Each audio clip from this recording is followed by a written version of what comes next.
What's up, folks? This is Chef Ernie, and I moved my young family here from New Orleans over 26 years ago to the Gulf Coast and opened up my first restaurant, Cafe Nola, when my daughter Whitney was just a little kid. And you know it, and I'm Whitney Cooley, and I'm here doing this podcast with my dad, and we are so excited to bring it to you. I work with Scenic Sotheby's International Realty, and Dad, let's do it. What's up? What's up? All right, now look, let me tell you, Whit, okay? Normally, you telling us where we going. I mean, normally I do. Yeah. But you know, this is our Christmas episode. So we're ending our year, our first year of doing this. So we have to do something special, right? Right. And we got to go to my home turf, which is Defuniak Springs, Florida. That's where we going. We going to Defuniak? Oh, yeah, we're going to go to Defuniak. Well, we're taking them on a trip to Defuniak. And, you know, I'm so excited to do it because, you know, Defuniak Springs is such a historical place. And, you know, the facility that I have a chance that I'm involved in is so cool. So, you know, Whitney, I know you're always good with the fun facts, and I love the history. So you got any fun facts for our friends this time around? Dad, you know I got the fun facts. All right, let's do it. Let's see what we got. All right, so there's some really good stuff in Defuniak Springs. Oh, man, tell me about it. The history goes back so far, but let's start with the first one. Let's do it. Come on, what you got? Bring it on. I'm ready. I'm jumping out of my seat over here. On March 4th, 1881, the Florida legislature incorporated the Pensacola and Atlantic Railroad. This event paved the way for what is now Defuniak Springs, Florida. You're right, Whitney. You're absolutely right. In fact, it was that singular moment in time that paved the way. It did because Chipley, W.W. Chipley, went out on an expedition from Pensacola with the group to try to find the best route to connect those two railways so that now it would connect to go all the way to New Orleans. And they got to a spot on their trek where there was this beautiful circular lake, and they were just fascinated by the lake. Beautiful. It was beautiful. It's perfect beautiful. Symmetrical circle. So they camped there. And while they camped there, Chipley just decided, he said, this is going to be the rail stop right here. And so they made it a rail stop, and the railway started stopping there. So that's where the little town developed. And he decided to name it after the president of the new founded Pensacola Atlantic Railroad, who is Mr. Frederick Defuniak. But you know, I'm going to give you, this is another, you know me, I know all the facts. That's it. We on my home turf, right? But I do my research. But this is something really interesting. I don't think a lot of people know, right? Okay. Is that originally when he founded the town and the railway stop, that it was originally named Lake Defuniak. So the town was named Lake Defuniak. It's right. Like, see, a lot of y'all didn't know that. But Lake Defuniak was the name of the town for many years. And then I had no idea. It changed at some point, and they renamed the town to Defuniak Springs, Florida. So you see, that's a little interesting tip. fact, Chef guys. Ernie's digging it up, right?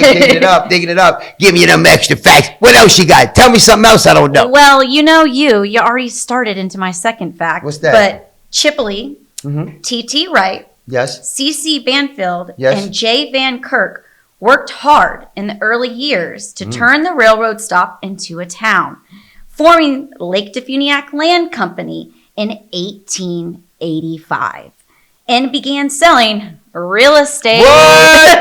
Well, isn't that interesting, right? I bet you know a little something about that. But think about that. A little bit. That's back in the 1800s. So really, those three guys were pioneers because they decided to form a little town around Defuniak. And this is another interesting fact. You know me, I dig deep, right? Yeah. I go into the area, I love history, right? Yeah. And this is really interesting because originally, their plan for Defuniak Springs was going to be a hunting village, like a little resort town for people to go hunting and fishing because it was so prevalent there. It was so great, right? Right. Which is a great idea, right? Yeah. But this is the guy who really doesn't get a lot of credit. And I'm going to tell you, it's Van Kirk is the guy. He was a very educated man. And he took a trek to New York on the rails, on the train from Defuniak for a educational event with the Chautauqua Foundation in New York City. And while he was there, he found out that the Chautauqua Foundation was trying to find another location in Florida to expand their education. Really? Yes, to expand their group. And so he came back, let the other guys know about it, and so they kind of changed their plans. So they formed in 1985, they formed the Florida Chautauqua Association in Florida in Defuniak Springs.